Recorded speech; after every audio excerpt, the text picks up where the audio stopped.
industry.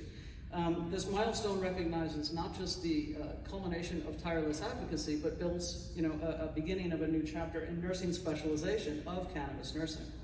So the achievement recognizes the grit and the tenacity that all of us have had to be able to be in this industry. For me, the past decade, and you more than that. And but it goes all the way back to Mary Lynn Montre, to founding nursing.